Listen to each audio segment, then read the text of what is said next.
Deixa eu colocar nosso Renato Machado na conversa também. Vamos direto a Genebra, na Suíça, para conversar com o nosso analista de assuntos internacionais. Renato já está com a gente. Bem-vindo. Ótima tarde para você por aí. Com essa bomba de hoje, que foi a prisão do ex-príncipe Andrew. Claro que ele já era investigado há muito tempo. A gente sabe que a população já tinha uma visão negativa em relação a ele, em relação a comportamentos também. Esse pode ser considerado um dos maiores escândalos de longe envolvendo a família real, né, Renato? Como é que está a repercussão por aí na Europa? Boa tarde, Roberta. Boa tarde a Cássio e a todos que nos acompanham.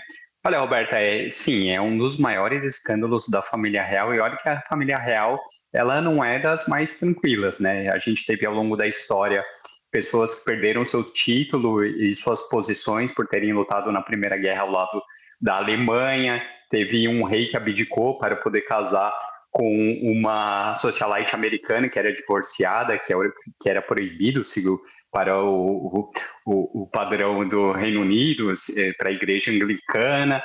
Então, teve vários escândalos, mas certamente esse é um dos principais, e eu acho que eu concordo com a Cássio que é o principal.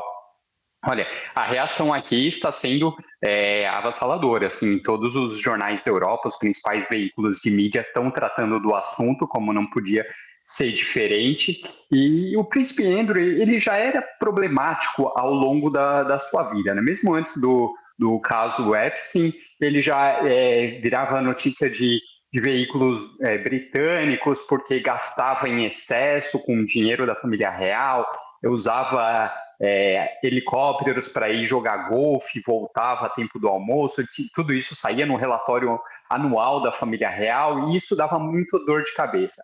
Mas o caso Epstein é algo inigualável. E vale lembrar que um pouco antes de estourar essa bomba do caso Epstein, ele vinha se reaproximando com a família real, justamente naquele momento em que o casal Meghan Markle e o príncipe Harry estavam abalando as estruturas da família real quando eles decidiram renunciar aos seus postos e deram entrevistas contando os bastidores. Ele vinha tentando se aproximar, mas tudo isso foi por água abaixo quando surgiu o caso Epstein. A nota do rei Charles ela foi extremamente dura e como tinha que ser, diz que a polícia tem o total apoio e a cooperação da família real, mas a família real vai sair arranhada de todas as formas, mesmo com essa tentativa de distanciamento, porque ainda tem muitas ligações.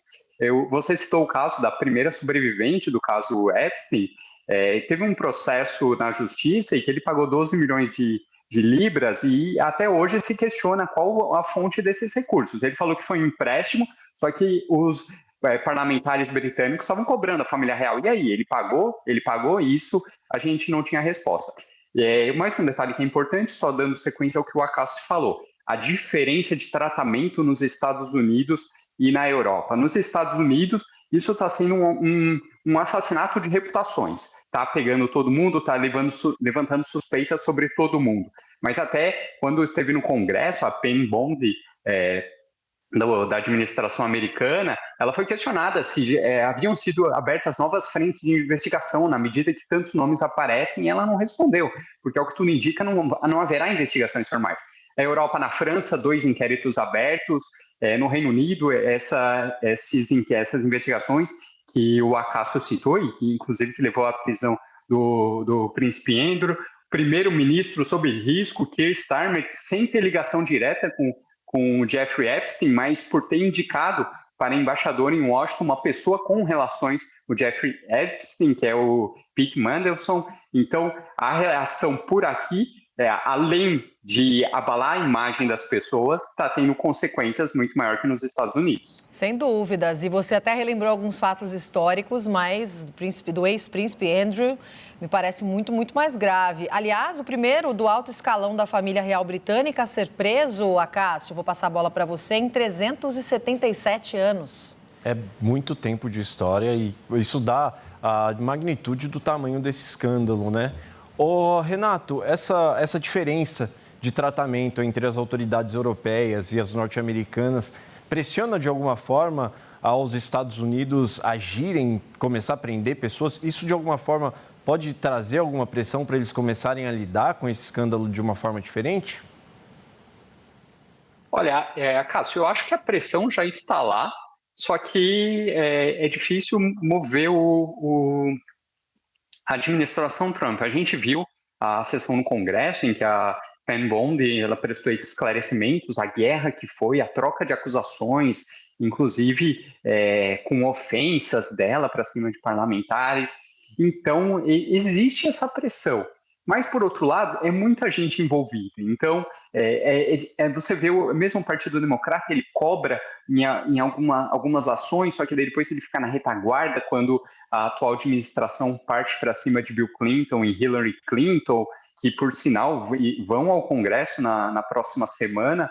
Então, é difícil que essa pressão vinda de fora, que ela avance, principalmente porque existe muita suspeita, não existe nenhum indício de crime até o momento envolvendo o presidente Donald Trump, mas só o fato de eles evitarem esconderem algumas informações, tem alguns nomes que foram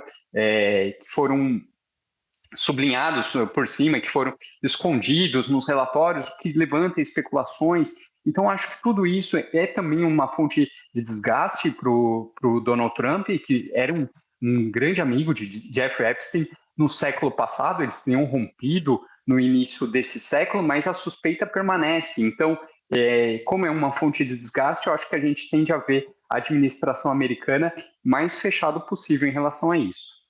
Ô Renato, esses documentos, né, que teriam sido compartilhados pelo ex-príncipe, daí o motivo da prisão, além de toda a investigação e a denúncia feita pela Virgínia, que a gente comentou agora há pouco, a gente tem ideia do que seriam esses documentos, para que seriam usados, por que estavam sendo compartilhados? Olha, a gente não tem uma certeza do que seriam e quais teriam efetivamente motivado a prisão do ex-príncipe Andrew, mas a imprensa britânica ela vem mostrando alguns desses documentos, vem relatando algumas que estavam em todos os arquivos que foram divulgados do caso Epstein.